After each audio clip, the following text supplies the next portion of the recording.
শ্রুতি, আমি ক্লাব পার্টিতে যাচ্ছি। হ্যাঁ ঠিক আছে, যাও না। আর আমি কিন্তু এই মেয়েটার সাথে যাচ্ছি। হ্যাঁ তো যাও, তোমার এটা নতুন কি আছে? তুমি তো এমনি রোজ রোজ নতুন নতুন মেয়েদেরকে নিয়ে যাও। ঠিক আছে, এনজয় করো। আর আমি কিন্তু ওখানে গিয়ে ড্রিঙ্ক করবো। আর ড্রিঙ্ক করে যদি আমার খুব বেশি নেশা হয়ে যায়, আমি কিন্তু এর বাড়িতে থেকে যাব। এর বাড়িতে একাই থাকে, তাহলে এর বাড়িতে আমি রাত কাটিয়ে নেবো, রাত কাটিয়ে সকালে চলে আসবো। ঠিক আছে, এটাও খুব ভালো কথা। এনজয় করো বোথ অফ ইউ। আর আমার কিছু টাকার দরকার। কত বলো, আমি দিয়ে দিচ্ছি। ওই ধরো 50,000 টাকা। ও শিট, অ্যাকচুয়ালি আমার কাছে একদম ক্যাশ নেই। আমার কাছে না এই ক্রেডিট কার্ডটা আছে। তুমি এক কাজ করো, কার্ডটা নিয়ে যাও, আর এতে লিমিটও আছে, যত ইচ্ছা তুমি খরচা করে নিও। আমার তাহলে সত্যি আসছি। ঠিক আছে। আর শোনো, তুমি যদি সত্যি রাতে না আসো, আমাকে একবার কল করে দিও, তাহলে আমি রান্না করব না। আচ্ছা ঠিক আছে, চলো বেবি। দাঁড়াও পায়েল, আমি না ক্লাব পার্টিতে যাব না। যাবে না মানে? তুমি তো এক্ষুনি তোমার বউয়ের সামনে বললে তুমি আমার সাথে যাবে, তাহলে? অ্যাকচুয়ালি পায়েল, আমার না কিছু একটা গড়বড় লাগছে। কারণ আমি ওর সামনে বললাম যে আমি ড্রিঙ্ক করে তোমার বাড়িতে গিয়ে নাইট স্টে করবো। ইভেন এটাও বললাম যে তুমি বাড়িতে একা থাকো। তারপরেও আমাকে কিছুই বললো না। এই ব্যাপারটা না আমি ঠিক বুঝতে পারলাম না। তাই আমার মনে হচ্ছে ওর না কারোর সাথে অ্যাফেয়ার আছে, ওর কারোর সাথে চক্কর চলছে, যার জন্য আমার কথার কোনো ভাবই দিচ্ছে না। কিন্তু পায়েল, এর আগে না ও আমাকে খুব কেয়ার করতো, আমাকে খুব স্ট্রিক্টলি ভাবে ট্রিট করতো। ইভেন আমার সব কিছুতে না ও বাধা সৃষ্টি করতো। কিন্তু এখন কিছুই করছে না, আমাকে ছেড়ে দিচ্ছে, আমার কেয়ার করছে না, আমাকে ভালোবাসছে না। কেন, এটাই আমি বুঝতে পারছি না। তাই আমার মনে হচ্ছে ওর কোথাও অ্যাফেয়ার আছে। আর পায়েল, যদি এটা থেকে থাকে, আমি কিন্তু ওকে ছাড়বো না। আর পায়েল, আমার মনে হয় আমার ক্লাব পার্টিতে না যাওয়াটাই ভালো। আরে তুমি আমার আগে তুমি তোমার বউকে প্রায়োরিটি দিচ্ছ? আরে তোমাকে ছাড়ছি না, আমরা অন্য কোনো দিন চলে যাব না, কিন্তু আমি আগে এই ব্যাপারটা ক্লিয়ার করি। তো আমার মনে হয় তুমি যাও, আমি পরে একদিন যাব। আমি গিয়ে দেখি কি হচ্ছে। ঠিক আছে। সত্যি? এ কি, তো তুমি এখানে ক্লাবে যাওনি? ক্লাবে?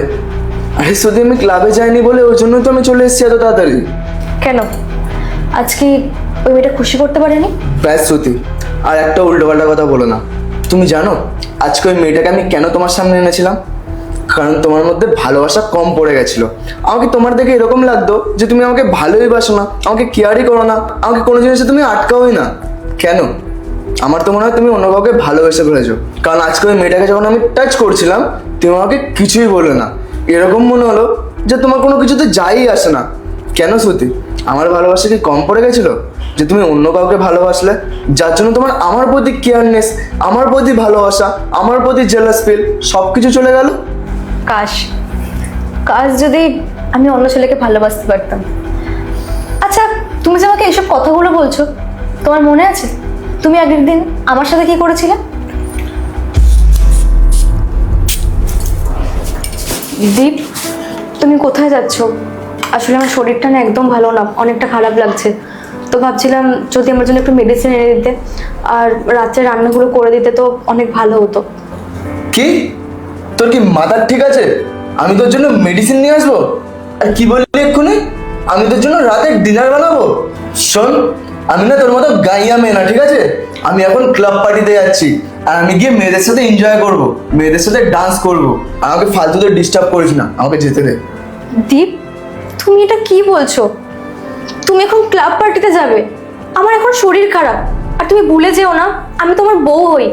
তো এই সময় আমাকে দেখার কর্তব্য কিন্তু তোমার। আর আমার শরীরটা খারাপ বলেই তোমাকে বলছিলাম, আর তুমি কি না আমার সঙ্গে এরকম বিহেভিয়ার করছো? তোমার কি এই টাইমে দাঁড়িয়ে ক্লাবে যাওয়াটা অনেকটা দরকার? হ্যাঁ, আমি মানছি আমার বিয়ে হয়ে গেছে, তাই বলে কিন্তু এটা না যে তোর জন্য আমি আমার লাইফের এনজয়মেন্ট নষ্ট করে দেবো। আমি এখন ক্লাবে গিয়ে মেয়েদের সাথে এনজয় করবো, মদ খাবো, ওদের সাথে ডান্স করবো। তা না করে আমি এখন তোর কথা শুনবো? তুই যদি এরকম চিন্তা ভাবনা মাথায় রেখে থাকিস, তাহলে সেটা দূরে সরিয়ে দে, আর আমাকে এখান থেকে যেতে দে। আচ্ছা ঠিক আছে, তোমার যদি মনে হয় যে তোমাকে আমি আজকের পর থেকে আটকাবো না, ঠিক আছে, তুমি যা ইচ্ছা করো, আমি কিচ্ছু বলবো না, তুমি যেতে পারো। এটা ধর, আমার আসতে লেট হবে। দেখো, তুমি তোমার লাইফে ফ্রিডম চেয়েছিলে না, তাই তোমাকে আমি অনেক ফ্রিডম দিয়ে দিয়েছি। এবার তুমি যা ইচ্ছা করে নাও, আর তুমি যা ইচ্ছা করে নিলে আমার কোনো কিছু যায় আসবে না। তুমি তো বলেছিলে না আমি ক্লাবে যাব, পার্টি করব, মেয়েদেরকে নিয়ে ঘুরবো, নাইট আউট করব, তুমি একটাও কথা বলবে না। আর আজকে সেই দিনটা চলে এসেছে। তুমি নিজেই দেখো না, আমার চোখের সামনে একটা মেয়েকে নিয়ে এসে টাচ করছিলে, আমি তোমায় কিছু বলেছি? কিচ্ছু বলিনি। আসলে কি বলো তো, অনেক দিন ধরে এই জিনিসগুলো দেখে দেখে না নিজেকে নিজেই বুঝিয়ে নিয়েছি যে না, এবার নিজেকেই শোধরাতে হবে। আর তাই তুমি আমার চোখের সামনে যা ইচ্ছা করে নাও, তুমি আমি কিচ্ছু বলবো না। আর আমি শুধু এটাই দেখছিলাম, যদি আজকেও এত কিছুর পর তুমি সেম জিনিসটা করতে না, তুমি আমি ছেড়ে চলে যেতাম। ব্যস্ত তুই একদম না, ছেড়ে যাওয়ার কথা বলো না। আর এমনি তো দেখো, আমি তোমাকে খুব ভালোবাসি, আমি মানছি আমি হয়তো আগে তোমাকে ভালোবাসিনি, আগে তোমাকে অনেক অপমান করেছি, কিন্তু বিশ্বাস করো এখন আমি তোমাকে খুব ভালোবাসি। কারণ আমি বুঝে গেছি আমি যে ভুলটা করেছি আমি তার শাস্তি এখন পাচ্ছি। আমাকে প্লিজ তুই ক্ষমা করে দাও প্লিজ। দেখো, আমি চেয়েছিলাম যে তুমি নিজের ভুলটা বোঝো, আর এই জিনিসটার জন্যই না আমি এতদিন ওয়েট করছিলাম। তুমি তোমার ভুলটা বুঝতে পেরেছো, আমার জন্য এটাই অনেক।